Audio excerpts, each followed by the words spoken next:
How is to take over M fully from Judi Dench?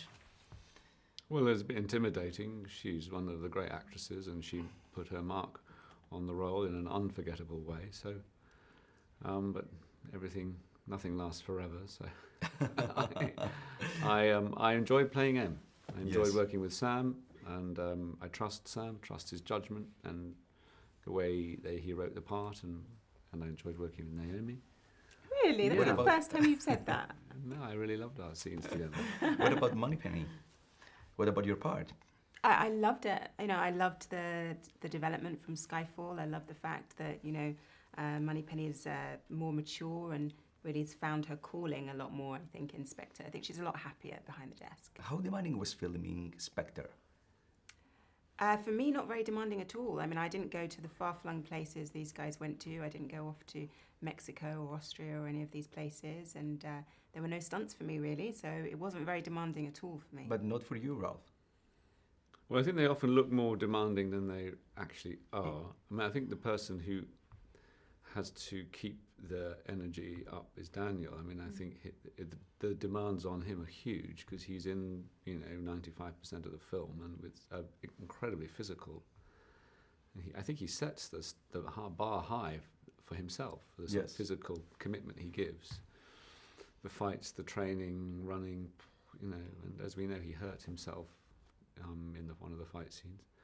I think that he has a very demanding time. Speaking for myself, no more demanding than other things I've done which demand some bit of physical action, but most of the stuff I'm walking and talking, and that's, I can do that. Giving directions. I can do that, you know, on a working day. What about James Bond? I mean, what do you think is that makes him so popular over the years and over the decades?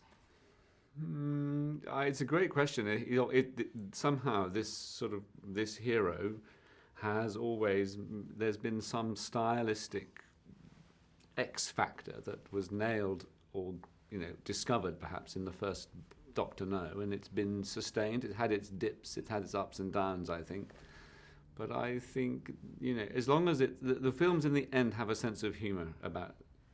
He's never taken that seriously. I mean, he's taken seriously, but then we know with the fantastical stunts and the funny one-liners, and there's a sort of humour that allows it not to be taken, you know, so straight. I mean, I think it plays the best Bond films follow a clever line between, you know, authentic suspense, thriller, spy, action, and, you know, this humour, this tongue-in-cheek, this ironic, sardonic quality which winks at the audience and says, you know. And what about Daniel Craig? What do you think makes him so special? I mean, he's so popular and loved by anyone. I think for me, what I really love about Daniel's Bond is that he has this sensitivity and there's this wounded kind of side to him. And as a woman, I think that's incredibly appealing. And I think the kind of juxtaposition of like this very strong, capable, in control man, but behind it, this wounded element, I think that's really makes it him have a lot more depth and yeah, just incredibly appealing to women. And what about you? What do you think of him? I think he's one of the best Bonds ever. I think in this Spectre film, I think he gives a fantastic performance. You know, I think there's a degree of lightness and sort of